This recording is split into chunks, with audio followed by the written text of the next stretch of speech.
நமக்கு சாதகமாக தீர்ப்பு இருக்கிறது. அதே சமயம் ஆணையம் இருக்கிறதுல காவிரி அந்த ஆணையமும் என்ன சொல்கிறாங்க, தமிழ்நாட்டுக்கு தான் 404 டிஎம்சி உரிமை, அதுக்கப்புறம் குறைச்சி நீ 175 டிஎம்சி அப்படின்னு சொல்லிட்டாங்க. ஆனால் வந்து கர்நாடகாவுக்கு 284 டிஎம்சி தான், தமிழ்நாட்டுக்கு 404 டிஎம்சி.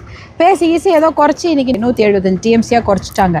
இவங்க மேக்கேதாட்டு அணையை கட்டி விட்டார்கள் என்றால் ஏற்கனவே இருக்கிற 4 அணையும் சேருது, மேக்கேதாட்டு அணையும் சேர்ந்து விட்டால் 185 டிஎம்சி கர்நாடகாவிலேயே தங்கிவிடும். இப்போ நமக்கு தண்ணியே கிடைக்காத போயிடுது, தமிழ்நாட்டுக்கு தண்ணி கிடைக்காது. அப்போ நம்ம உரிமையை தான் நம்ம கேட்குறோம், நம்ம யார்த்தையும் சண்டெல்லாம் போடல, நம்ம உரிமையை நம்ம கேட்குறோம்.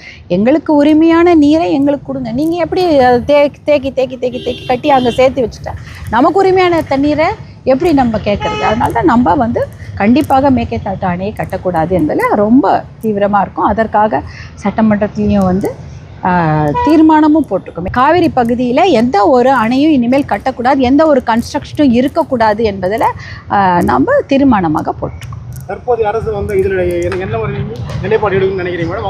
அவங்க தெளிவான நிலைப்பாடு தானே, மேக்கேதாட்டில் வந்து டேம் கட்டக்கூடாதுன்றது தானே. காவிரி நதி பாசனத்தில் வந்து எந்த ஒரு கன்ஸ்ட்ரக்ஷனும் கட்டக்கூடாதுன்னா மேக்கேதாட்டு டேமும் கட்டக்கூடாது தான். இல்லை, இப்போ அவங்க எந்த மாதிரி நடவடிக்கை மேற்கொள்ளணும்னு நினைக்கிறீங்க? எந்த மாதிரி நடவடிக்கை நம்ம வந்து தீர்மானமும் போட்டாச்சு.